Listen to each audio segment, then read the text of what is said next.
Well, since this movie is about Claude Debussy, who is definitely one of my heroes, and probably anybody with a thinking mind would feel the same way, I can remember the first time I heard his music, and I was a child going to the movies in Redding, California, going to a matinee one day, and I've forgotten the name of the movie. I don't remember which movie, but part of the soundtrack of the movie was Clair de Lune.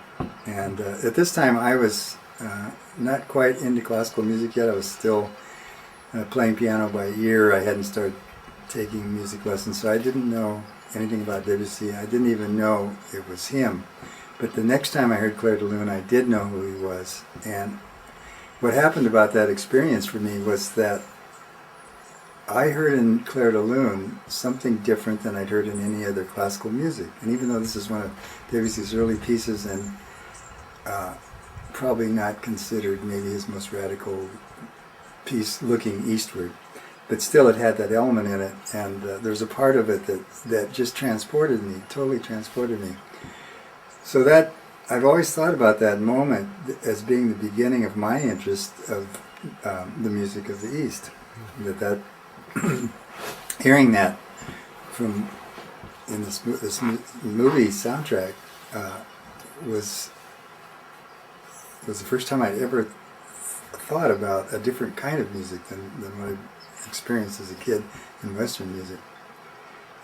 As I started studying and playing his music, and of course I was trying to be a pianist when I was a young person. I thought that that's what I wanted to be, a concert pianist. And at that time I was doing a lot of improvising, but mainly just playing standards that I'd heard on the radio and trying to play them and then make concert pieces out of them, I mean, by using them as a vehicle for improvisation. So as I started to study classical music, Debussy became one of the composers that I really felt I wanted to learn a lot of music from. And it was funny because the other composers were more classical, like Bach and Beethoven, but that was as far as I'd gotten into modern music, was up to Debussy. I continued to have this feeling about his music that there was something in it that was very special, that was unlike anything that had come before him, at least anything that I knew about. And then I guess my next big love was Bartók, and there's to me a big connection with Bartók and Debussy because they both shined a light on the East, which had been, for most of us in the West, unavailable up until this time. And Bartók, with this great scholarship and then transporting these ideas into his musical compositions, which were to me the most amazing works I thought I had ever heard up to that point. I felt that the composers I was really most interested in were ones that somehow had assimilated the feeling of the Orient, which is quite different from what we get, in our Western classical tradition. We were talking a little bit ago about the exposition of 1898 in Paris, something like that, when Debussy first heard the gamelan. I think that one of the great things about music in general is that if you go back to the roots of music, it usually has some kind of spiritual tradition or connection to the spiritual life. And that doesn't have to be a religious life or an organized religious life, but it's using music as a kind of meditation or as a kind of way to get in touch with your interior self. And so I'm sure when Debussy heard this gamelan, this must have been the experience for him, that they were doing music for a little different purpose than we were doing it, and that is to become famous or to wow audiences with our dazzling techniques or whatever. It was a way that they could get lost in their self and to the medium of sound.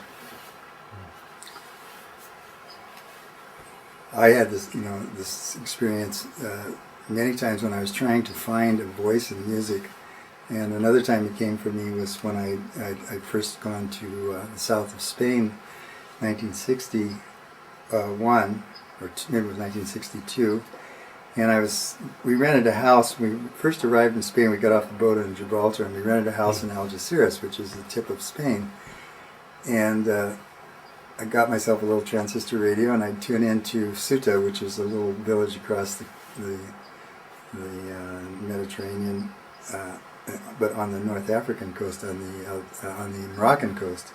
And of course I started listening to Moroccan music every night. And there again, it was this experience came back to me from this same thing that I experienced with Debussy in this movie, was that there was something in the Moroccan music that was that harbored a mystical aspect to it, and I was really attracted to it. I wanted to listen to it every night. I think that the only other place I really got this so strongly in contemporary music was through jazz, and I also felt that jazz musicians were seeking this same kind of path in their own way, and maybe that could be traced back through American roots, the American roots of the black musicians that were transported here from Africa as slaves, and developed their music on this soil based on melodies and modes that they had brought from the old country. So jazz actually has a root too, not in Asia but in Africa, which is, and of course this is a connected feeling because the Africans use their music a lot in devotional practices. Mm-hmm. So that was, for me, that kind of tied it all together, and as a musician I wanted to somehow float in these worlds with a little bit of what was good about Western music added to the mix. Mm-hmm. There are some, and of course jazz did this before I'd ever thought of it. Jazz tied a lot of Western harmony, for instance, to their African melodies, and explored the harmonic aspects of these melodies in a new way.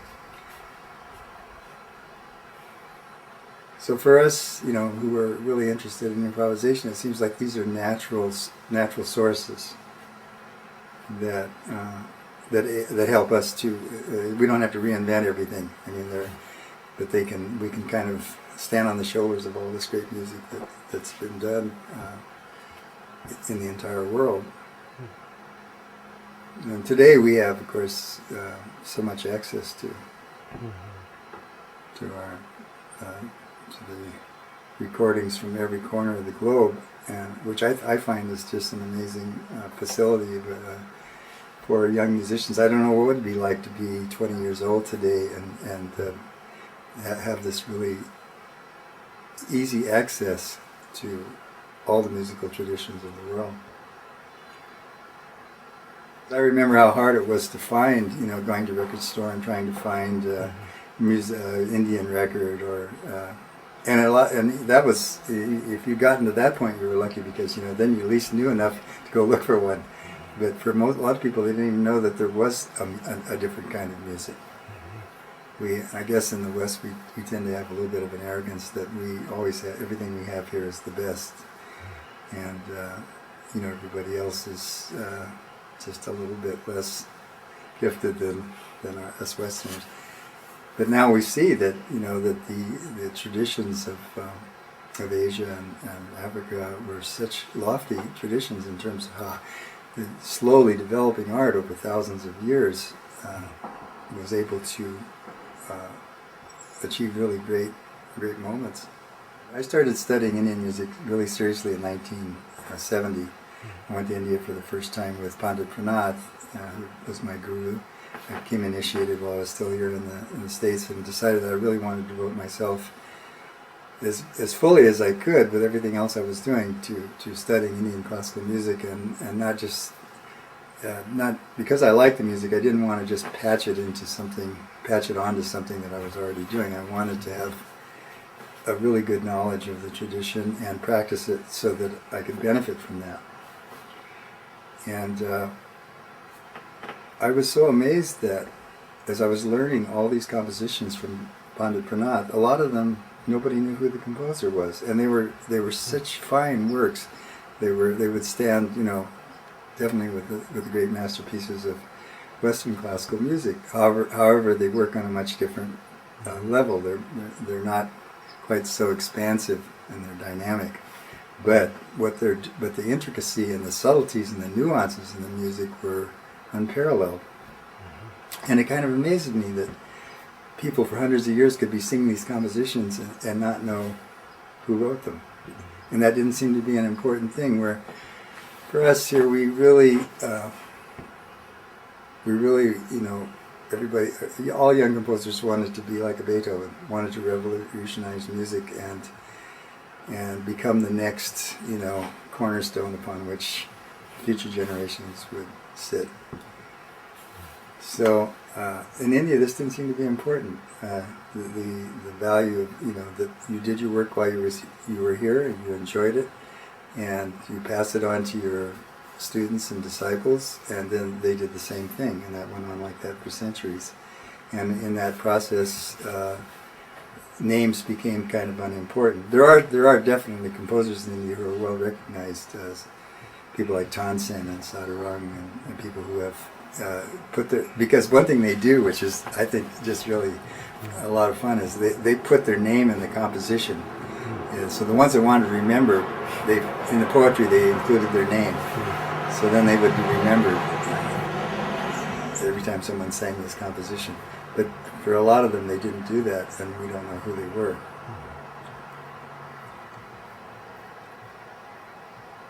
In Debussy's case, more of a turning toward a stasis in music, and whereas Wagner was going the other direction of the more dramatic and trying to blow people's minds in the most powerful way he could, which he was very successful in doing.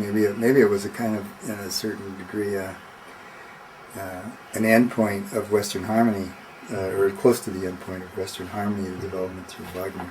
Whereas Debussy, I think his music is more modal based.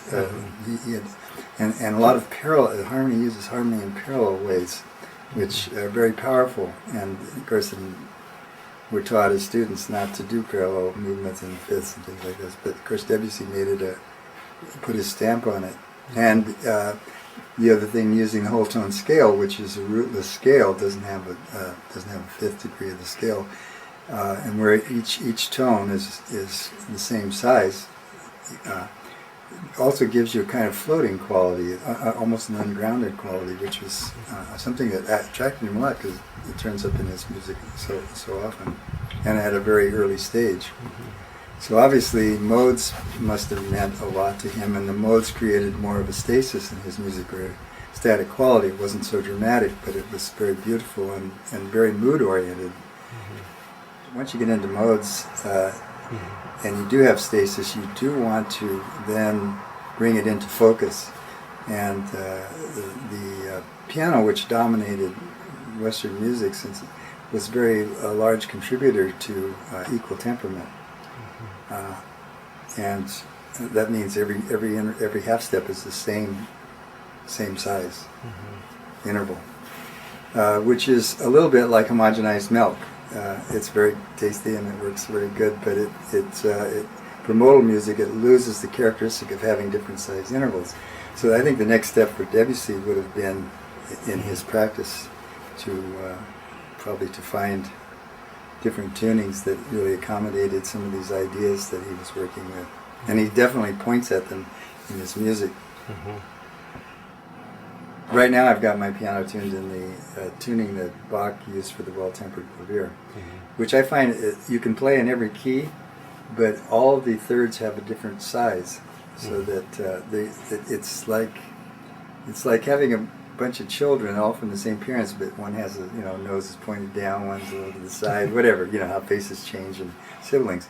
Well, those thirds are all like that. They all have their own characteristic, and I find it really juicy to play on, in a tuning like this, just because you start working with these elements, it influences your composition a lot.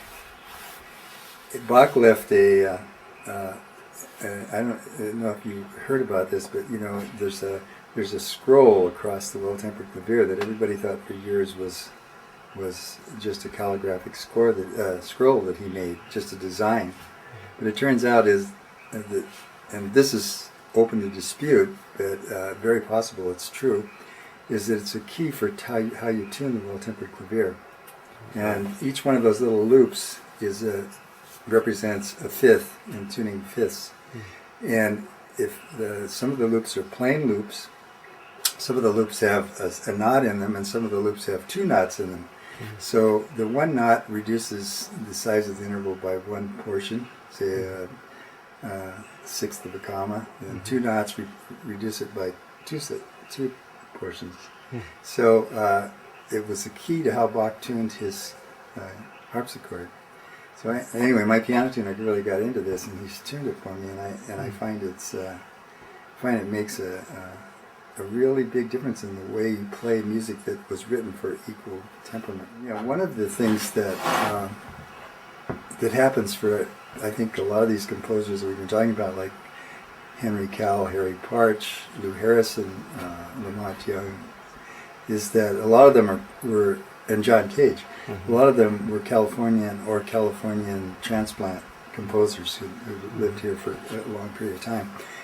And one of the interesting things about growing up in California, I thought, is you were exposed to a lot of Oriental culture here. From the outset. I mean, it was the gateway to China and Japan. So I think that, you know, people like Henry Cowell, who first showed these tendencies of, you know, being influenced by the cultures of China and Japan and Indonesia. He was the teacher of Lou Harrison, so or one of the teachers of Lou Harrison.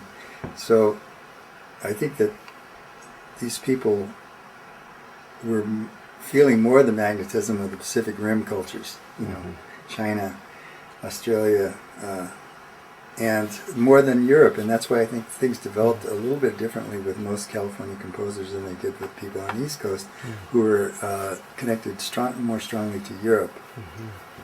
And I used to talk to Lou Harrison about this a lot, and he also felt this was was an aspect of California culture. And there were some wonderful musicians who aren't very well known, but also who were involved in this, like Sandy Jacobs, who was a Bay Area composer and did the first electronic music concerts at the Exploratorium in San Francisco in the 50s, where they would, you know, do light projections and stuff. It was all kind of vanguard stuff in those days, you know, to do a concert with electronic music. And because electronic music in those days was mainly music concrete and a few experiments with sine wave generators and things like this, but it was still an infant. But they saw enough potential in it to see that it was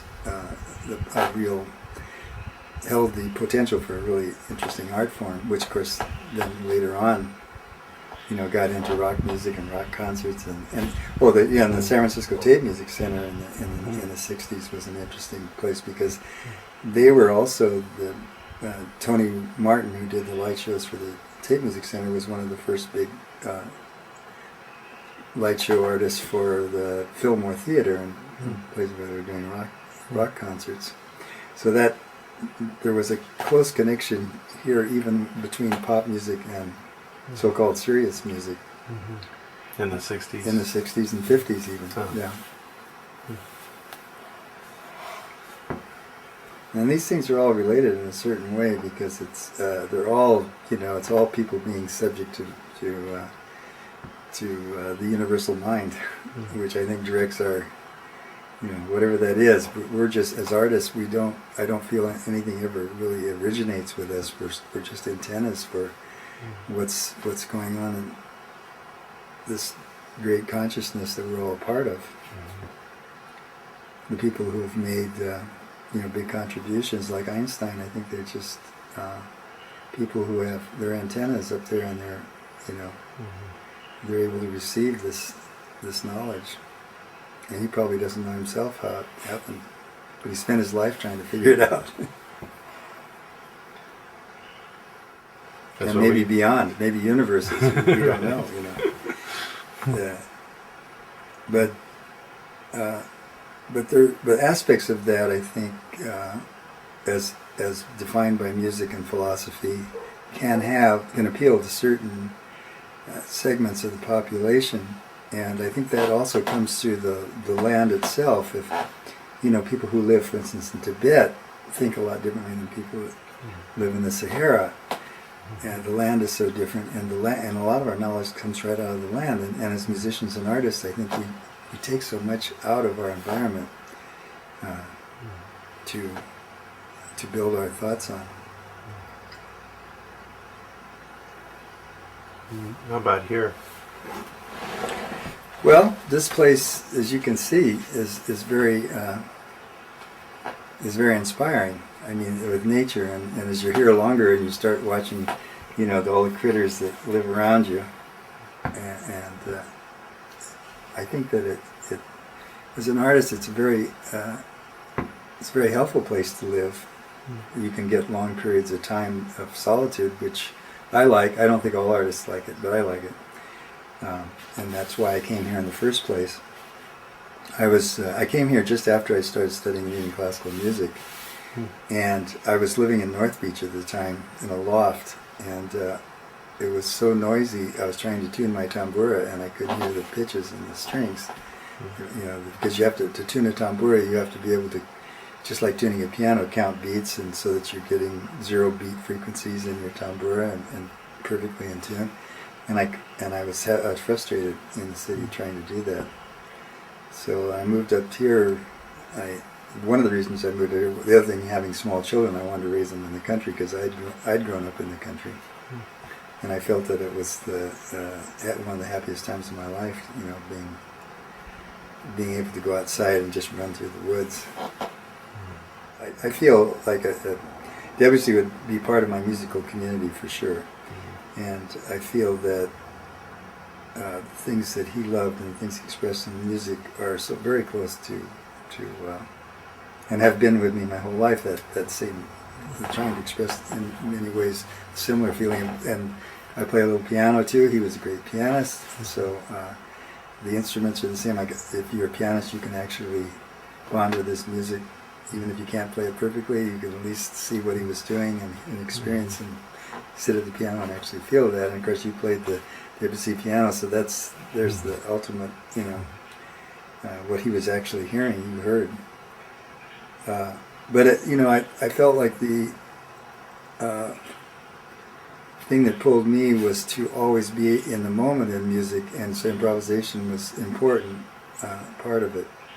And the other thing was we often do things because of our limitations, and one of my limitations is I can never play anything the same way twice. I'd always make a mistake in a different part of the piece. So being an improviser, that kind of can work to your advantage. It can be frustrating with other musicians that work with you if they want to. But my own approach in music has been mainly as a soloist and as a composer, and sometimes playing with small groups or small ensembles. But what I enjoy most is the improvisational aspect of it, and being able to, no matter, if you walk out on a stage, to me one of the greatest things is to walk out not quite knowing what you're going to play, and then let it unfold. And because it seems like there's no other way to do it if you're going to really be in the moment where the audience is, experience everything they're feeling, because you do on stage, you're feeling, because we're a little bit shamanic as musicians. We can pick up on vibrations, we can read vibrations, we can read the audience when they come in, we know what they're feeling too, to some degree, if they're restless or they've just had a big meal and they're sleepy or something. I find all those things float up to the stage for me. Although you can always, as an artist, you can also create your space that you have to live in because you have to do the concert. But a lot of times if you had in your mind too many restrictions about what you were going to do, that even too big of a concept of what you were going to do, you wouldn't be able to feel that moment of what should arise in that moment. What is this thing that could bind us all together, into and we can harmonize this space and all the people in it. So that's why I like improvisation, because it frees you to do that. I think that people do really great things with written music, and they get into an aspect that's maybe similar, but I'm not that kind of person, so I can't do it that way. But I admire people who play written music and play it very creatively and differently every time. I think that's important, to be able to, even if you're playing Beethoven Sonata, some part of this very moment that you're playing is there, a big part of this very moment.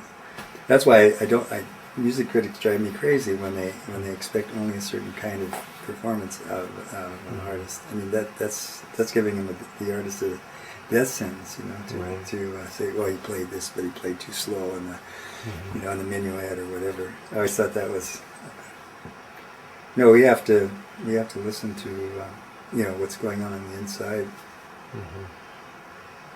Yeah, well, we're such a complex biological organism. When you think of what has to happen before you can even sit down and play a major triad on the piano, some kinds of miracles go through our whole system and comes out on the fingers and goes through the piano, and that vibrates the strings. It's amazing that so many things can happen right on the when they should.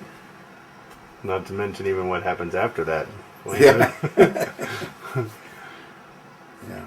Those strings vibrate, they knock molecules around in the air, it goes into our ears and goes around our brains and makes us feel something and think something and the feedback. And then respond. Yeah. Yeah, I think the process of not only in music but athletics and everything, but that people can perform at such high levels is always. I've always admired that as a species, as humans, we can. Animals do it too. Humans, can accomplish these really miraculous movements, and the skills that, for instance, gymnastics or anything people have manifest themselves. And I'm sure those people are surprised at their performance too. And they have to they also have to tune into, I think, something higher than what their own being is. And I don't know what you want to call that, but definitely there's something out there that's available source of power to us if we want it. It's that place we can get to where mind kind of shuts down. And that's always seems to be the best part, where we suddenly become we're like sitting in the audience and we're watching the whole thing go by, and the sense of control is gone. The sense that I have to control this, which is often with us and can get in the way, feeling of control. And I mean, it's a normal feeling because you have to do something. There has to be enough control that you can at least execute the idea. But that time, in India they have a term called upage. Upage is like when you practice all your scales and arpeggios and everything. That's preparing you for upage. And upage is when you forget all of your practice and you're just flying, and you're not restricted by any technical thing. Can you speak a little bit about Stefano and your experience with each other over the years? Yeah. Well, Stefano is one of these great 20th and 21st century musicians who was able to take an instrument which everybody thought they knew pretty well and transform it into something else. And this being the string bass. And when I first heard him play, I was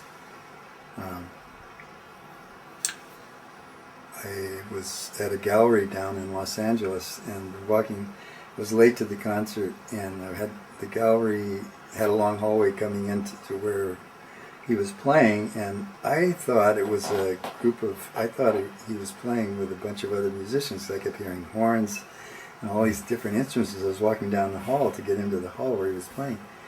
And then I got in there, and it was just him on the bass, and I couldn't figure out where these sounds were coming from that he was making. And part of it was of course, he works with the harmonics of the bass, so everything's in just intonation. So these different timbres I was hearing were combinational frequencies from these just intonation intervals he was playing, which were making them sound like trumpets and everything like this. What I feel Stefano does, in a word, what I feel Stefano does the best is he lets the bass speak its true voice. So you could sometimes when I'm up there, I almost don't see Stefano. I just see the bass just, Singing. And the bass is very close to a human body, you know. So when you sometimes go to his concerts, I'm just in love with that bass, you know, because he lets it be its own voice.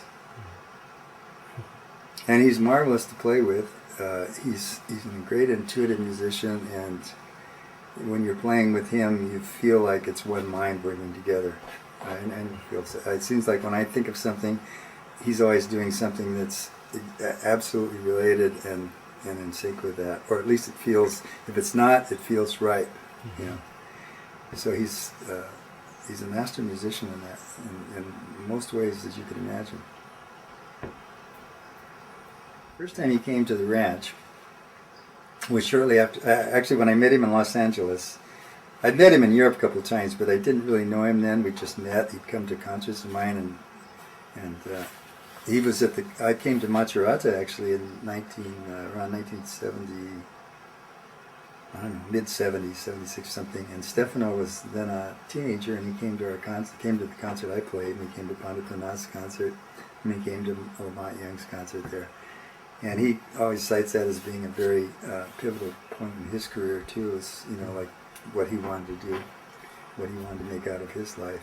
And then over the years, I'd run into him once in a while in Europe, and he'd come up and say hello, but we never really got to talk. And then when I met him in Los Angeles, I invited him up here to the ranch, and I said, why don't we do some recording, because I'd like to sing with your bass. And I felt like the bass would be, you know, just perfect accompaniment for what I was, raga-like experiments I was doing with my voice. And so we turned on the tape recorder, and I asked him how his bass was tuned, and he always plays in some kind of scordatura or other, or almost always plays in some kind of scordatura, different tuning of the four strings of the bass. So he gave me the tuning of the bass, and then I figured out what the primary overtones would be for each string, so I could get 12 notes tuned on my synthesizer. And that was our preparation to record. And then we turned on the tape recorder without anything in mind, you know, whether anything was going to happen, but just thought it'd be nice to document the first time we played together. And as it turned out, we made our first album with that. It's only like 27 minutes long or so, because we left off a lot of stuff, but we took the best 27 minutes that we liked out of it. That was the first for me. I'd never made an album out of, you know, first time I'd ever played with somebody.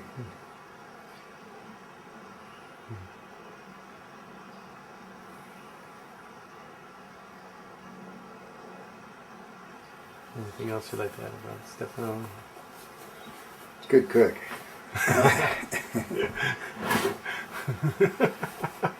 Stefano's a good cook, and on the human aspect, he is a great human being, and really he's traveled the world, and he really knows how to interface with every kind of culture. He speaks a lot of languages. He's comfortable everywhere. I've spent quite a bit of time traveling with him, different parts of Europe, and long car rides from the tip of Italy up to the top of Germany and things like that, you know. And so he's a person that I've really enjoyed getting to know, you know, just as a person I feel close to in this lifetime. And kept very connected with him over the years, even in periods when we're not playing together.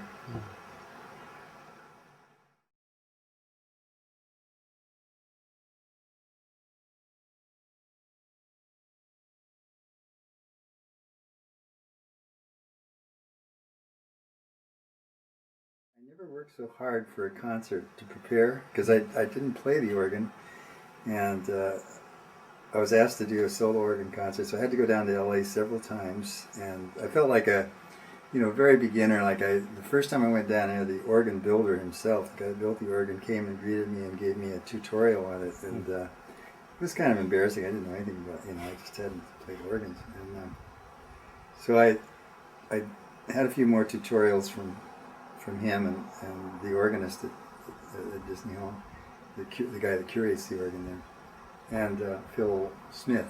And so I was going down every few months and spending 4 nights, and they let me rehearse all night from midnight to 6 a.m. 4 nights in a row every time I went down. And I was composing the piece during the year too. Every time I went down, I'd compose a little bit more, and compose in the sense that, you know, I was getting stuff I could improvise on, structures and things materials, and also learning stops and what colors would work best for certain passages I was working on. And the last time I went down, it sort of occurred to me that I needed to do something to wrap up this whole piece, you know, that it didn't quite feel finished. So I don't know, somehow, you know, just through improvising and something, I got into the themes of Hurricane Mama Blues. And when I first started playing this music, I didn't have that title for it. And then as I started playing it, I started thinking about the Hurricane Katrina and things like that. For some reason, it felt like it was a power, like the power of a hurricane. The organ, it can remind you of that because there's so much wind that blows through these pipes, and it vibrates your whole body. So as I started getting the concept that that's what I was really dealing with, the piece developed more and more. And it was the pull out the all stops at the end type of piece, you know. Literally, huh? Yeah, where I had everything on and I had all the pedals down to the floor. Right. So that was kind of like what I wanted to leave the audience with was not this kind of wispy feeling that I was first thinking about, which would be kind of dreamy and leave them off in some cloud somewhere, but to leave them with the full force of what this instrument could speak, you know. I don't know if it's ever been used that way. I mean, I'm sure somebody has, but everybody told me afterward they'd never heard that kind of a sound coming out of the organ before. And I think it was partly in combination with the kind of musical materials I was using. And then this, you know, just the full blast. Wow. It's quite an experience, I'll tell you. It's like flying a 747. Plus, mistakes are big, too. That was the thing. You know, when you make mistakes on the organ, they're big mistakes. You can't. If some stop that you pulled out that you didn't want comes out and bites you, you got immediately. Yeah, absolutely. Yeah, that's fun. Have you ever done it? Have you ever played? I've played a little bit. Never a performance. No. Yeah, me neither. I mean, I'd been in Europe, and you know, once in a while, a few cathedrals people had invited me to try the organ out, and I always loved the experience, but just had never gotten. And maybe this will be the only time I'll ever do it. I don't know. You know, it's not like I'm planning now to do a bunch of organ concerts. But it was so much work and I think it would take a lot of work for me to even go back. You know, probably I'd have to spend a lot of time with it again. It just feels differently, and the keys are not as big as piano keys, and you got 4 manuals. So what I was having, and I asked the organist about this, is that the manuals, I tend to get my fingers up a little too high, and they hit the manual above. Yeah. So I scraped my fingers raw a lot of times playing. I mean, they were really raw after practice for 4 nights because I couldn't learn to keep my hands. You just got to do this, you know. Right. And I'm sure, like, if you played for enough years, you get the right hand position. Kronos is the group I've worked with the most of any, by far. I mean, I'm sort of like, I feel like one of the Kronoids or something. Kronoid composer. Yeah, I started working with them in 1980. They were at Mills, you know, and I was there during those years too. And thankful to them because they got me writing notes down on paper again, which was kind of good for me to do at that time. I'd spent 10 years kind of mainly going to India and just doing long improvs on the electronic organ. I was writing, but I wasn't writing anything down. I mean, I was composing, definitely, and I was playing concerts. But I was so involved with the Indian tradition of, you know, non-notated music, notation. They don't bother. At least the ones with good memories, don't bother to ever write anything down. And, so I sort of thought that was, you know, what I wanted to be doing the rest of my life was just working with improvisation. With Kronos, I tried doing just improvisation charts for them, and they said, we need a little bit more than this. I had little scraps of paper with cryptic designs on them, and so I started writing for them, and the thing I love working with Kronos is they suit very well the way I work, and that is I don't like to put a lot in music beside the notes and the rhythms. I don't like to control every aspect of the dynamic. And phrasing and dynamic. Yeah, and even general concept about how things should be played. There's so many different ways to do it, and Kronos has been so wonderful because they like to work that way themselves. They really like to bring the music to life. And here's an example of something that's close to what we were talking before about where written music and improvisation kind of overlap a little bit. And that is that you can take a written thing and then actually transform it into something else. And that's a kind of freedom that comes out of an improvisatory spirit, even though that in the end it's not going to be improvised. It's going to be nuanced, which is, I think, also a very wonderful thing to take something in music and that essentially has has potential for going many different ways, but Kronos always seems to see a way that I didn't see in it, and that always thrills me when they find things. Absolutely, yeah. Yeah. Beyond everything we're talking about is something that it's a big swarming universe of knowledge and everything else. It's everything that we are, and but we're all like and this is starting to sound very new agey, but we're all very much a part of this, and that's why we can sit and exchange ideas, and we can exchange feelings through music, because there's this big substance that we're all swimming in, called the universe.